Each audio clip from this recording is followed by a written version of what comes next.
Yep. We will kick things off with Gabriel Gonzalez from Cageside Press.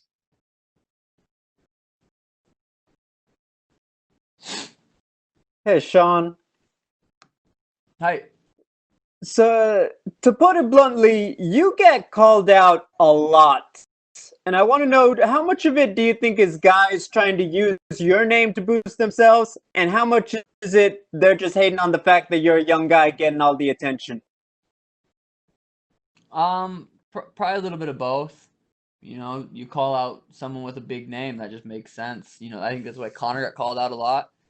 You know, you fight, like, Cheeto's getting a co-main event spot because he's fighting me, so it's not that he called me out, but you fight me and you get, you know, he's fighting on a co-main event, so it makes sense. It never, you know, I never think of it as personal. It's just, it's business. It's what they should be doing.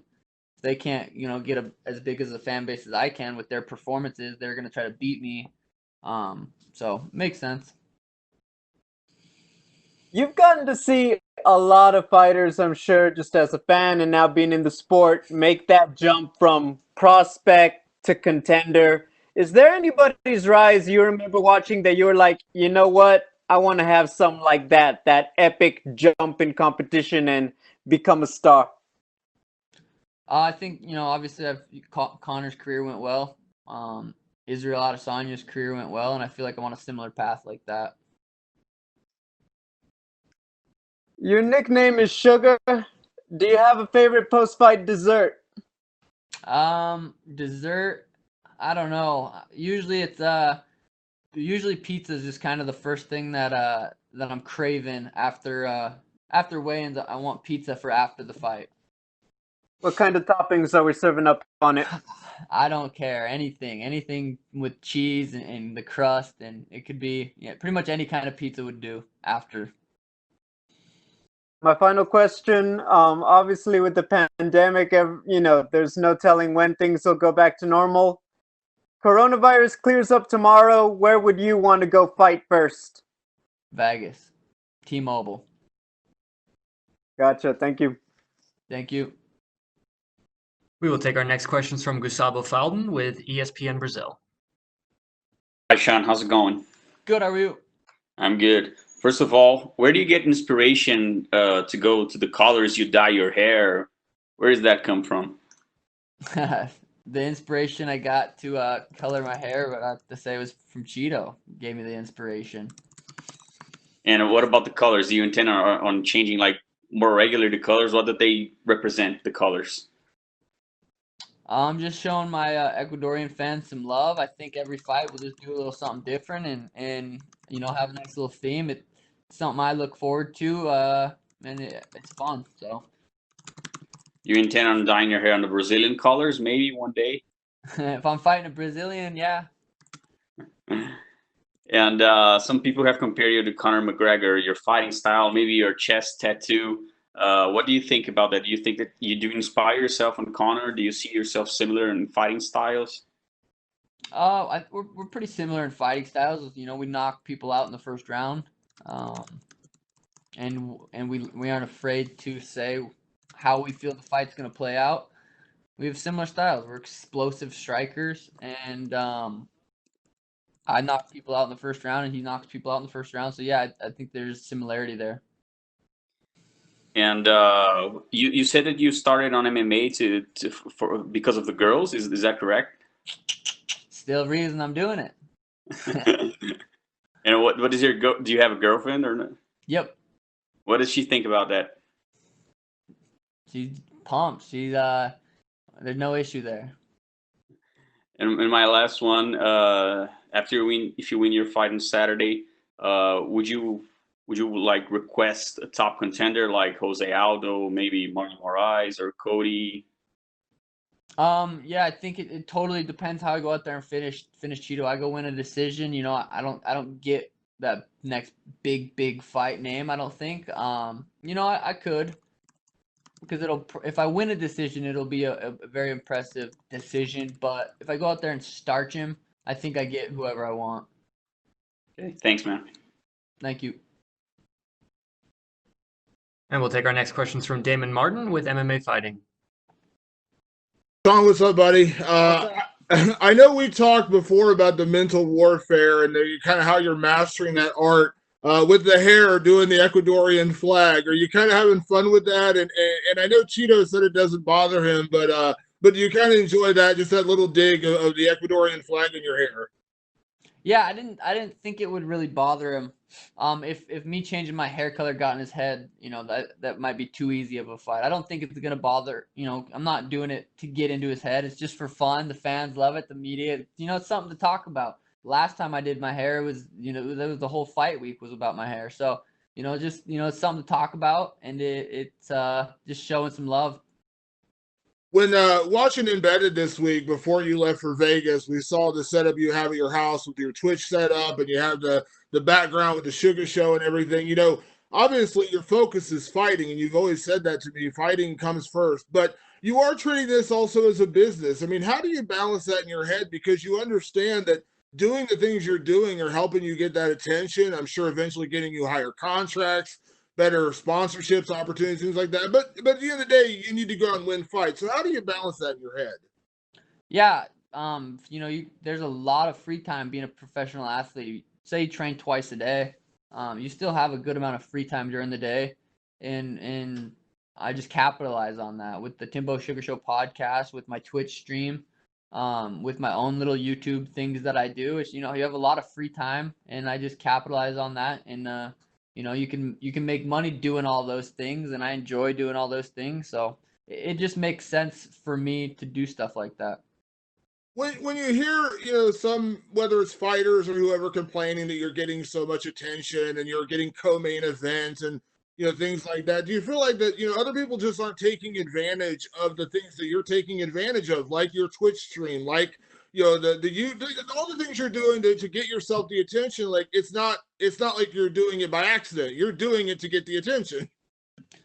Well, say I'm not streaming or doing anything I'm doing, but I'm still knocking people out. That's why I'm in the co-main event spot. Not because I stream, not because I have 1 million followers on Instagram, not because of anything else. It's because I'm knocking people out and putting their lights out. That's what it is. You knock out like I knocked out Alfred, made Snoop Dogg go crazy. I knock out Jose Quinones on my 2-year comeback. I knock out Eddie Wineland, opening up a big pay-per-view. It's not because I'm doing anything other than knocking people out.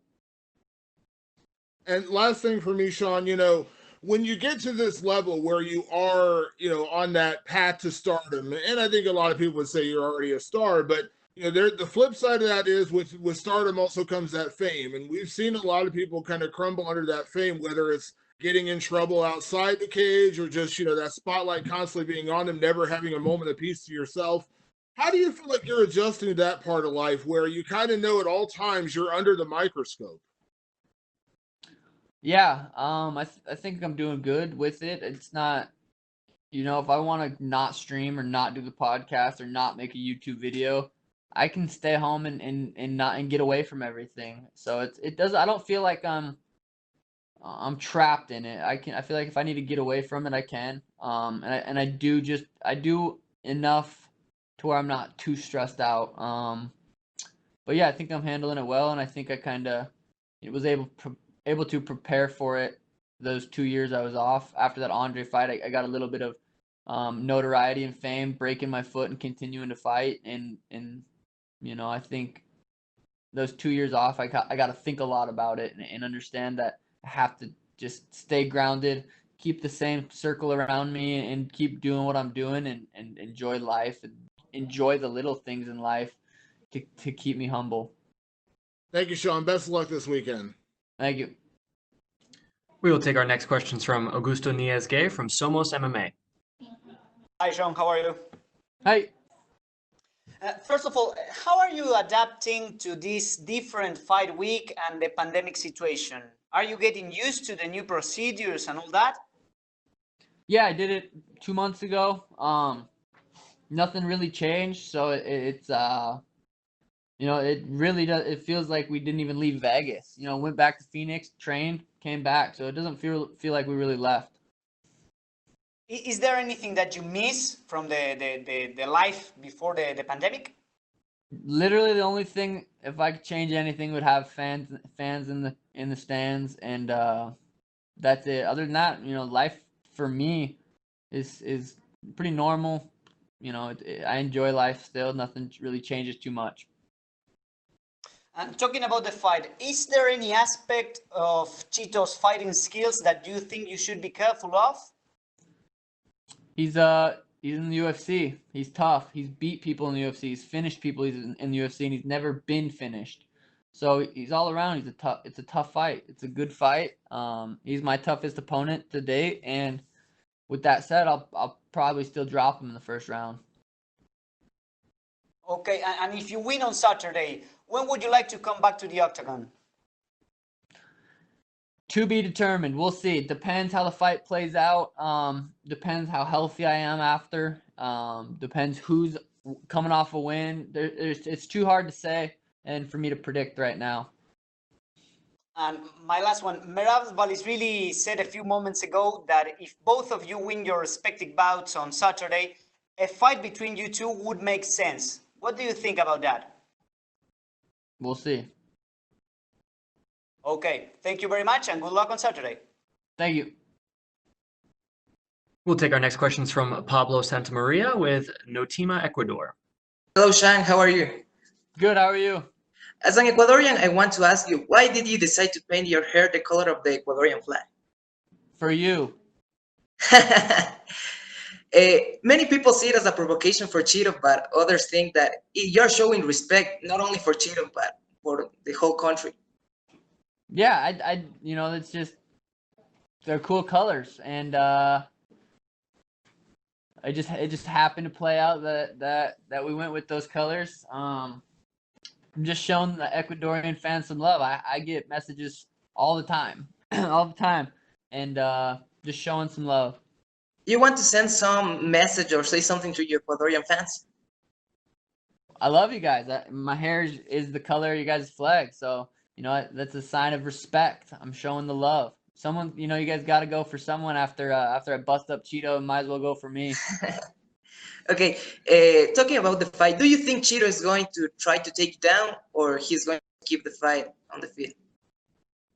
Yeah, he's gonna try to take me down. He's a black belt in jiu-jitsu, and I knock people out. So I think that it's a striker versus grappler matchup. So yeah, absolutely. I think he's gonna try to push me up against the fence, trip me, and work on top.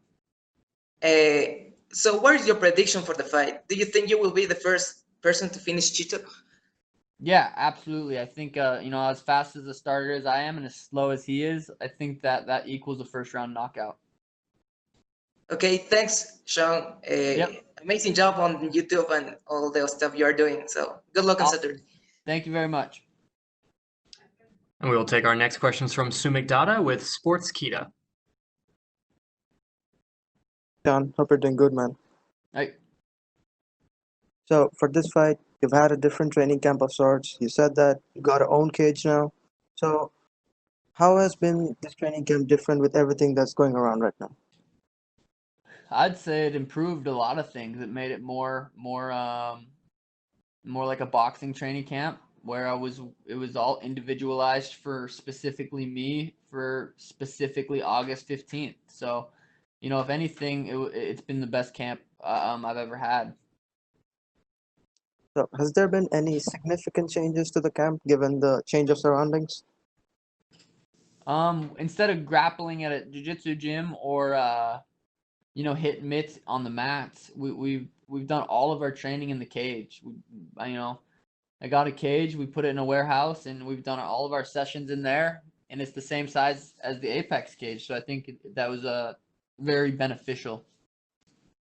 So ever since you made your return to the UFC, things have gone by at a pretty fast pace for you. You fought at 248, then at UFC 250, and now another quick return at 252. So do we expect you to keep up with this frequency of fights, keep up with this pace? Completely depends. Got to go out there and do what I do Saturday night. You know, first round knockout, no injuries. Yeah, there's a potential quick turnaround. But we'll see. There's just so much that can happen during a fight that it's hard to predict what's next. And it's Wednesday. You know, I got a couple days until it's Saturday. I'm laser focused Saturday for Cheeto. So last question from me. What are your thoughts on being the co-main event of such a historic card?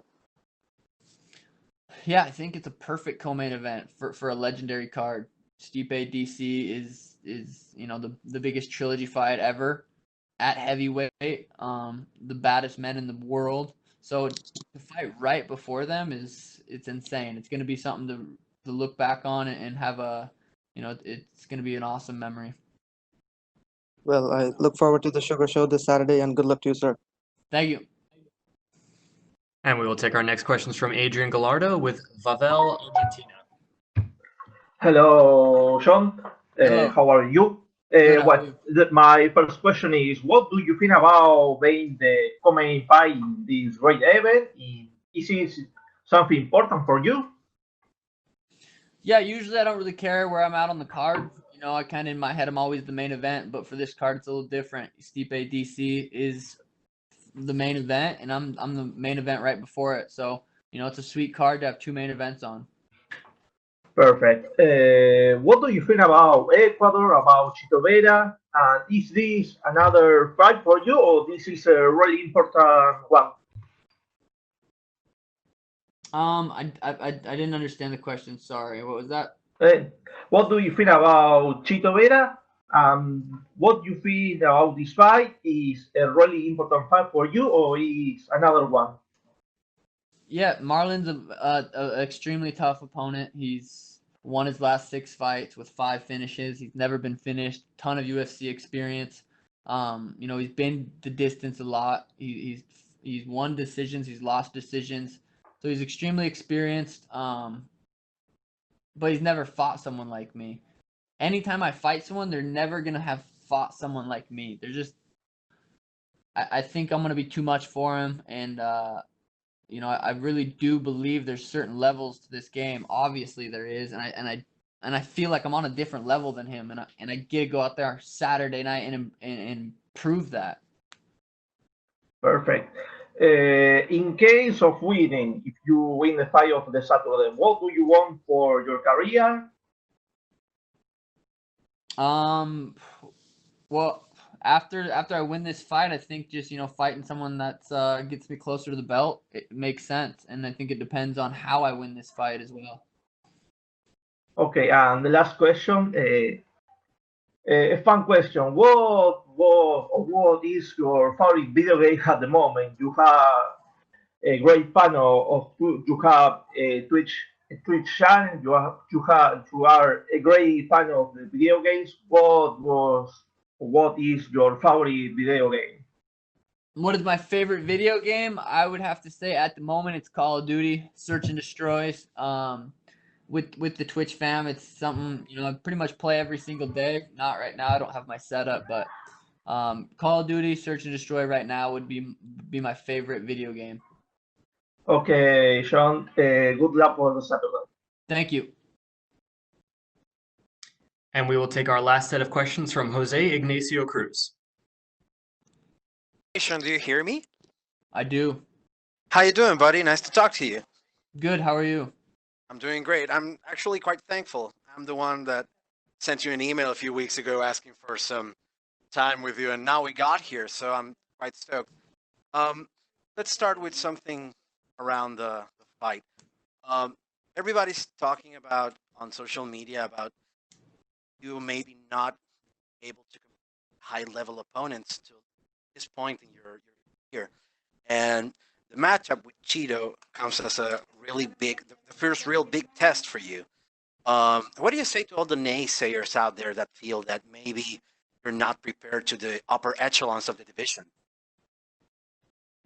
I don't think much of it. I think Cheeto's top 10 guy, and I go out there and put his lights out, fight someone who's next, and there's not much thought that goes into what people say about me as far as the negative ones. The positive one, I enjoy that, and I those are from the fans that I love, and the negative stuff, it doesn't bother me. Cheeto's a dangerous opponent, and he's he's respected in the UFC, so getting a win over him will probably quiet a lot of the naysayers. I could go out there and knock out Peter, and there's still going to be guys that are saying yeah but so don't really pay much of attention to the negative stuff.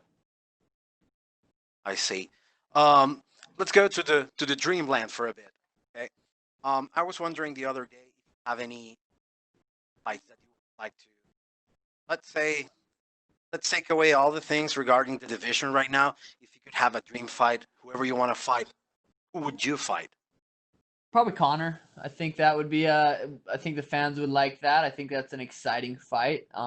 You know, and that's a fight that I feel like I could win. It's not like there's not a chance. I feel like it's a fight I could win, and it's a fight that would probably be a dream fight. How do you feel stylistically that matchup? How do you feel that you would go for the win? I'm lighter. He's heavier. I'm way faster than him. So I think it. You know, he hits hard. I'm good at not getting hit, and I think it'd be interesting. Okay, man. Best of luck on your fight, and don't let anybody tell you something about your. Thank you, Jose. Do you, baby? Have a great Peace fight on out. Saturday. Thank you. Thanks. Thank you so much, Sean. That is all the time we had for you, sir. Perfect.